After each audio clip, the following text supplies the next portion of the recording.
이 부분이 자꾸 비디오 메모리가 자꾸 지워져서 다시 포맷을 하고 메모리를 포맷을 하고 다시 촬영을 하는데요. 영상 녹화를 다시 하고 있어요. 그래서 노아의 홍수 후에 아브람과 이삭, 야곱의 숨겨진 이야기를 지금 해보려고 합니다. 대부분 젊었을 때 얘기해, 젊었을 때.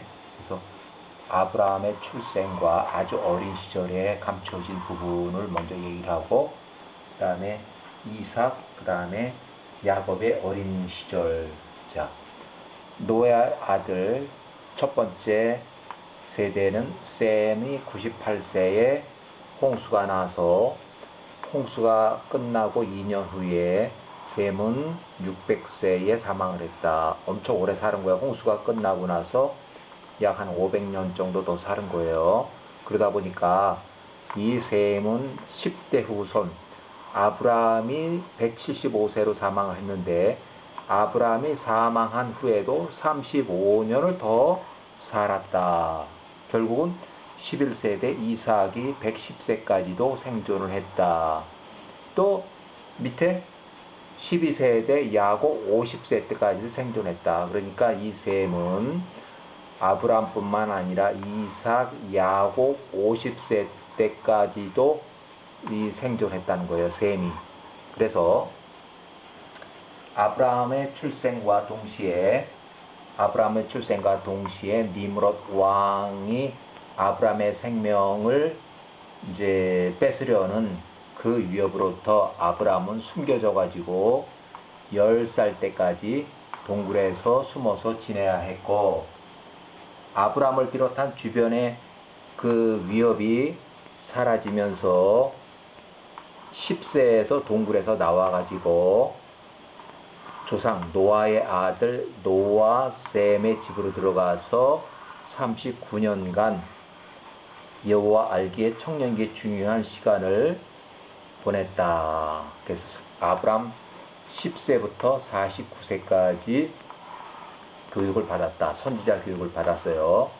그래서 이 노아는 아브람 58세까지는 생존했고, 셈은 아브라함이 175세로 사망한 후에도 35년을 더 생존해서 아브라함의 아들 이삭이 110세 때까지, 또 야곱이 50세 때까지도 셈은 같이 생존을 했다. 그래서 야곱이 50세에 셈이 사망함으로써 야곱이 일단 집으로 와서 아버지 110세 이삭이에요. 어머니 리브가 80세를 만나러 오고, 그 다음에 에서가 집에 와서 이렇게 만나고, 이때는 장자권만 가져갔지 축복을 이제 탈취하거나 그러기 전이에요. 그래서 쭉 살다가 63세에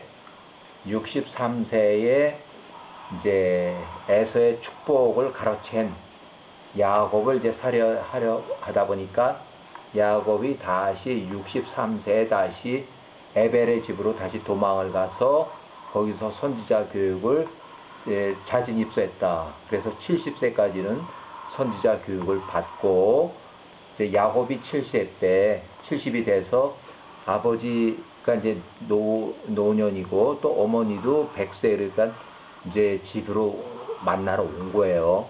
집으로 만나러 왔는데 이들 이제 곧 이제 다음 얘기는 하고, 잠깐 이들 아브라함이나 10세부터 49세까지 또는 137세에서 140까지, 이삭이 37, 40까지 요 부분은 아브라함은 이때는 아브라함이 10세부터 39년간 들어갔고, 요 기간은 3년 동안은 아브라함이 이삭을 데리고 같이 동시에 입소를 한 거예요. 그래서 요 기간은 3년 동안. 그래서 이삭이 사레가 죽고 나서 장가가기 전까지는 입소해서 교육을 받다가 리브가를 보내고, 리브가가 도착할 때쯤 돼서 아브라함이 이삭을 데리고 이제 혼인하기 위해서 만나러 가는 그런 시간이에요. 그래서 야곱은 18살에 장자권을 아마 그 전에 이렇게 매매하고, 그 다음에 들어가서 입소해서 50세까지 교육을 받았는데, 셈이 이때 사망을 해가지고 일단은 집으로 왔다가 63세까지 있다가 63세에 에서의 축복을 가로채 가지고 또 다시 도망을 갔어요. 도망을 갔다가 7세 되니까 이제 이삭이 보고 싶어서 일단 집으로 왔는데 아직도 형 에서가 자기를 죽이려고 하다 보니까 다시 또 도망을 간 것이 70세야. 하란으로 도망간 거예요, 이제는. 그래서 이 세 사람은 일정 기간 동안 다 다르지만 노아의 아들 셈의 손자, 그러니까 에벨 이렇게 손자 에벨의 집에서 선지자 교육을 받았다. 그 교육 과정은 홍수 직접 경험자 노아 셈으로부터 직접 경험자로부터 여호와에 대해서 배웠고, 후손 에벨은 직접 경험자는 아니지만 여기서 사는 손주다 보니까 그래서 이제 다른 또 이렇게 교육을 또 받았다 하는 얘기예요. 그래서 여호와 알기 또는 여호와에 대해서 배우기, 그런 교육이에요. 그래서 제가 개인적으로 기록한 건데, 여호와 알기 교육, 홍수의 직접 경험자 노아나 그 아들 셈이 가르쳐 주는 거. 그 다음에 이 사람은 홍수의 직접 경험자는 아니지만 이 사람의 손주예요. 그래서 이 사람들은 들어서 또 알려주는 거. 여호와가 어떻다 하는. 그래서 선지자 입소 교육이라고 제가 이렇게 붙여봤습니다. 그 성경에는 선지자 입소 교육 또는 야살의 책에 선지자 입소 교육 그런 말은 없는데 제가 붙여놓은 거예요. 그래서 자, 요셉은 야곱으로부터 여호와 알기 교육을 들어서 여호와에 대한 확실한 그런 개념이 있었고, 그 다음에 자, 그러면 아브라함의 아주 어린 출생부터 이제 이거 알아보죠. 야살의 책의 8장.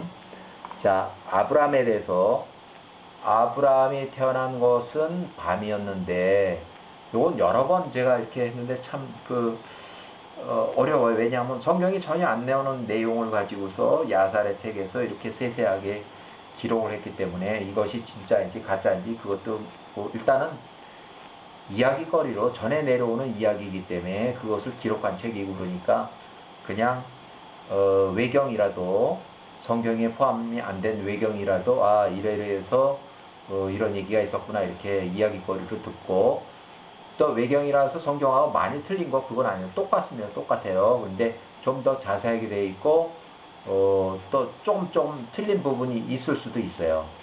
전해 내려오는 얘기이기 때문에 연도수나 이런 게 조금 틀릴 수도 있고.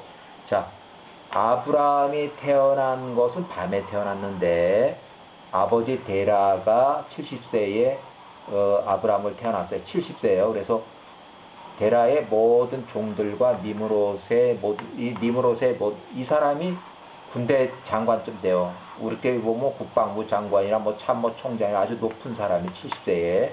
그래서 그의 마술사들이 데라의 집에 와서 먹고 마시고 그날 밤을 함께 즐거워했다. 자, 데라의 집으로부터 모든 현인들이 이제 집을 가고 이제 다 마시고 놀고 이래서 이제 집으로 가려고 바깥으로 나왔는데 그들이 하늘의 별을 보기 위해서 하늘을 봤는데 그들이 놀란 걸 봤어요. 왜 그러냐면 하늘에서 매우 큰 별 하나가 동쪽으로부터 와서 빠른 속도로 가면서 하늘의 사방으로부터 별 4개를 삼키더라. 엄청나게 큰 상황을 본 거예요. 그래서 이 모든 왕의 현인들과 그의 마술사들이 그 광경을 보고 놀래서 현명한 자들은 이 사건을 이해했고 그것의 의미를 알았다. 어떻게 보면 오해를 한 거예요. 이건 정확하게는 오해한 거예요. 풀이를 해석을 잘못한 거예요. 자, 그들이 서로 말하기를 오직 이것은 이 밤에 데라에게서 태어난 그 아이가 이제 앞으로 자라면서 커서 번성하고 온 땅을 소유하게 될 것에 대한 징조이며 그와 그의 후손들이 영원히 그와 그의 씨가 큰 왕들을 죽이며 그 땅을 유업으로 받을 것이라는 징조다라고 하였다. 이 완전히 큰 해석이 잘못된 거죠. 그래서 현인들과 그 마술사들은 그 밤에 일단 집으로 갔고 그 다음날 다시 모여서 한 집에 모였다. 그들이 서로 의논하기를 우리가 어젯밤에 본 그 광경을 왕에게 숨겼으니 이것이 그는 왕은 지금 모르지 않냐. 그러면 나중에라도 왕에게 알려진다면 그가 우리에게 말하기를 왜 너희가 이 사건에 대해서 내게 숨겼느냐 할 것이요. 우리는 모두 죽음의 고통에서 받으리니 그러므로 우리가 이제라도 왕에게 올라가서 우리가 본 그 상황을 보고하고 그에 대한 해석을 풀어서 왕께 보고하면 우리에는 생명에 문제가 없으리로다. 그래서 그들이 왕한테 올라가서 머리를 숙이고 왕한테 보고하기를 우리는 당신의 군대 통치자 나홀의 아들 데라의 집에서 어제 사나이 아이가 태어났다는 말을 듣고 그 집에 가서 놀고 마시고 즐거워하다가 밤에 우리가 집으로 가기 위해서 바깥으로 나와서 우리가 하늘을 올려다 봤는데 동쪽으로부터 큰 별 하나가 오는 것을 봤고 그 별이 빠른 속도로 달리면서 주변으로부터 4개 큰 별을 삼키는 것을 보았나이다. 이렇게. 그래서 우리가 이것을 보고 크게 두려워해서 우리가 우리의 지혜로 적절한 해석을 이제 알게 되었는데 이 일은 데라가 70세, 데라에게서 태어난 그 아들, 그 아이가 이것이 아브람입니다. 그 아이가 자라면서 이제 크게 번성하고 힘이 있어가지고 이 땅의 모든 왕들을 죽이고 그와 그 후손이 그 땅을 유업으로 받을 것이라는 해석입니다. 그래서 이제 왕은 우리가 얘기하는 것을 이제 알게 하셨으니 만일 이 아이의 값으로 그의 아버지에게 돈을 주고 이 아이를 사면 어떻겠습니까?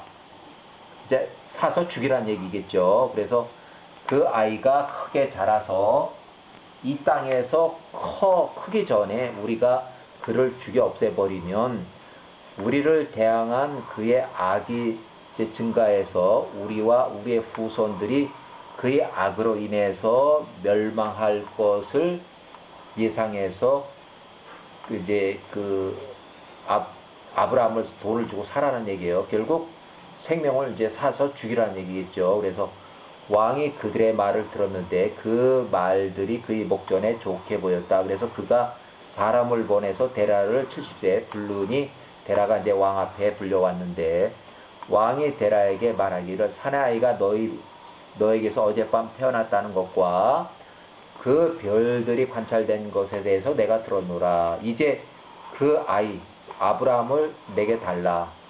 그의 악이 우리를 대항하여 자라나기 전에 내가 그를 죽이리라. 내가 너에게 그 목숨의 값으로 아브라함에 대한 그 목숨의 값을 생명을 값으로 큰 돈을 주리라. 너희 집을 은과 금으로 가득 채우리라. 데라가 왕에게 대답하며 그에게 말하기를 나의 주시여 나의 왕이시여 내가 당신의 왕의 말을 들었으니 이제 왕이 원하는 것을 모두 다 행하리이다. 그러나 나의 주시며 왕이시여 제가 어젯밤에 저에게 일어난 것을 당신에게 말하겠습니다.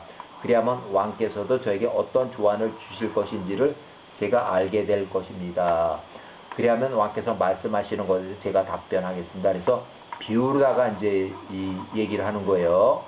왕은 데라의 아들 아브라함을 돈을 주고 살 테니까 돈을 주고 사면 너는 돈을 받고 그 아들 아브라함을 왕한테 넘겨주면 왕은 그 아들을 당장 쳐서 죽이겠다는 겁니다.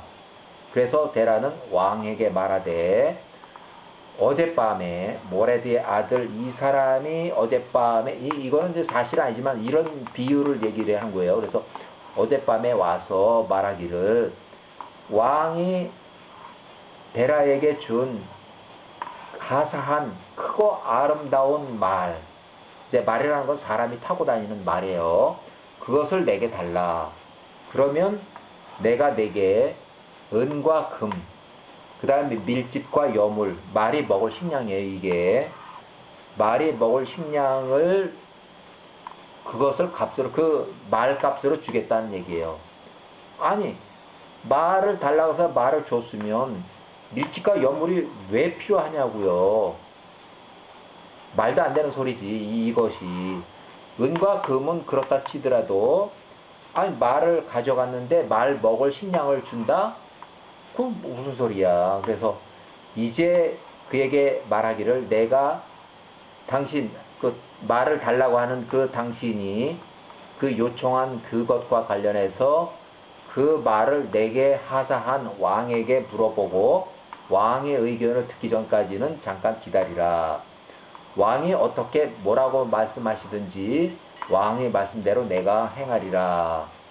이 상황은 니르못 왕이 데라의 아들 아브라함의 신생아 아브라함을 이제 바로 갓 태어났는데 아브라함을 달라고 하는 것, 그냥 달라고 하는 게 이제 그거는 목숨을 달라는 거예요. 그러니까 돈을 주고 살 테니까 이 아브라함을 나한테 주면 왕이 죽여버리겠다는 거죠.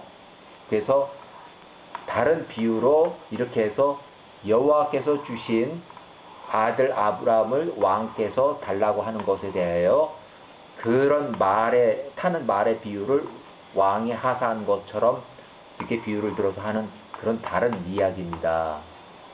그래서 이제 그런 식으로 해서 이제 왕이 말씀을 하시면 내가 그대로 따르겠습니다 하는데 왕이 이 말을 듣고서 이제 화가 난 거지. 완전히 화가 나가지고 나를 우롱해 뭐 그런 식으로 나한테 뭐 비유를 들어서 얘기를 해 이놈 진짜 이래가지고 왕이 데라에게 대답하며 그에게 말이래. 내가 그리 어리석고 무지하고 지식이 없어서 이 일을 그르치며 은과 금을 위해서 심지어 밀집과 여물을 위해서 이거를 위해 밀집과 여물을 위해서 너의 아름다운 말을 주겠는가. 쉽게 말해서 은과 금은 모르지만 말은 주는데 말이 먹을 식량을 뭐하러 달라고 하냐고요. 이거를 이 말이 먹을 식량을 위해서 말을 다른 사람에게 주기겠느냐, 넘기겠느냐, 팔겠느냐 하는 얘기예요. 그래서 쉽게 말하면 내가 금과 은이 그렇게 부족해서 내가 이 일을 그르치는가? 내가 너의 타는 말을 먹일 밀집과 여물을 얻을 수가 없어서 말을 판다? 그러면 그 말이랑 그 은과 금은 둘째치고라도 말이 먹을 밀집과 여물은 무슨 소용이 있느냐, 이게. 말이 없는데. 그런 소리예요. 그래서 결국 뭐냐면, 데라의 아들, 여기 이제 그대로 나와요. 여기. 왕이 말하는 것을 멈추니 데라가 왕에 대답하여 말하기를 이와 같은 일, 바보 같은 일은 비유를 들어서 은 플러스 금, 그 다음에 왕이 하사한 말을 먹여야 할 여물, 밀집을 줄 테니까 그 좋은 왕의 그 하사한 말, 이제 아브라함의 출생이에요. 그 말을 목숨을 내놔라 하는 것, 이제 말이 안 되는 것을 왕이 요구하고 있다는 것을 얘기하는 거예요. 그래서 데라가 비유적으로 하사한 말에 빗대서 말도 안 되는 아브라함의 목숨을 돈으로 사겠다는 요구사항에 대해서 이렇게 데라에게 일방적으로 내 아들을 가져와라. 내가 돈을 엄청 많이 줘서 너 집에 꽉 차게 만들어 주겠다는 그거예요. 그래서 데라가 이제 나중에 이렇게 얘기죠. 데라가 왕 당신께 간청하오니 나의 주시여, 이렇게 해서 괜히 자 우리가 내 아들 아브라함을 죽일 수 있도록 그를 넘겨달라. 그리하면 그 목숨값으로 내게 은과 금과 후하게 주리라. 그러면 데라의 아들, 제 아들이 죽은 다음에 은과 금으로 데라가 무엇을 하겠습니까?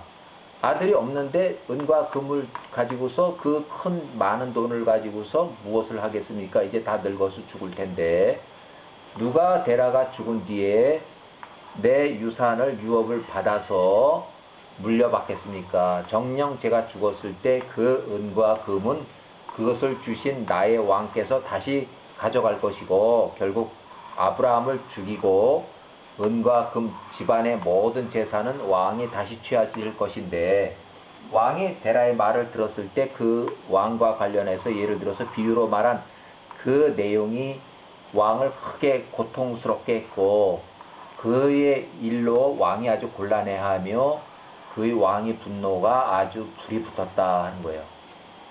그래서 왕이 데라에 대해서 아주 분노가 크게 붙어서 데라가 왕이 되게 화난 것을 이제 감지하고 그가 왕에게 다시 가서 말하기를 제가 왕의 능력 안에서 가진 모든 것 중에서 왕이 저에게 원하는 것은 무엇이든지 하십시오. 또 제 아들 아브람 아주 어린 갓난 아이에게도 하십시오. 심지어 내 아들일지라도 아브라함이 니므롯 왕의 권세 안에 있으니 아브라함의 목숨의 값을 치르실 것도 없이 돈을 주고 사실 것도 없이 그냥 죽이십시오 하는 거예요. 또 그보다 나이 많은 형제 2명도 있습니다. 걔들도 있으니까 걔들 다 죽이십시오. 우리 온 가족을 모두 죽이십시오 하는 그 얘기예요. 심각한 얘기죠. 그래서 왕이 데라에게 말하되 아니라 나는 너의 어린 아들 이 아브라함의 아들만 그 돈을 주고 내가 사고 그 목숨값으로 살이라. 그러니 내 그 갓난 아들 아브라함을 데리고 와라. 자, 데라가 왕께 대답하여 말하기를 왕이시여 말 한마디만 더 들어주십시오. 그래서 3일간만 여유를 주십시오. 내가 이것을 가족들한테에게서 그 아들을 내가 데려오겠습니다. 왕이 데라의 말을 듣고 3일 동안 이제 시간을 줬어요. 그래서 이제 집안 가족들끼리 결정할 시간을 줬어요. 그래서 데라는 왕의 앞에서 나와서 집에 가서 그의 가족들에게 왕의 모든 말을 전하였으니 데라의 온 가족들은 크게 두려워했다. 온 가족이 다 죽을 판이니 크게 무섭죠. 그래서 이제 3일 지나서 셋째 날에 데라가 사람을 보내서 말하기를 내가 내게 말한 대로 상당한 목숨 가격을 줄 테니 너는 아들 아브라함을 내게 보내라. 그러면 내가 아브라함을 직접 죽여버릴 것이다. 데라가 이것을 행하지 않으면 아브라함을 데려오지 않는다면 내가 사람들을 보내서 내 집에 있는 모든 자를 다 죽이리라. 심지어 개 한 마리도 남기지 않을 것이라. 데라가 서둘러 왕이 이제 급하게 막 서둘르고 그러니까 데라가 그의 종 시녀들 중에서 하나로부터 한 아이를 취하였으니 그 시녀가 그날 데라에게서 낳은 갓 출생한 아이더라. 데라가 그 아이를 왕에게 아브람 대신에 데리고 갔고 그에 대한 목숨값으로 돈을 받았다. 아브람 대신에 다른 아이를 데려다 주고 돈을 받았다는 얘기예요. 자, 개인적인 기후로 후에 데라는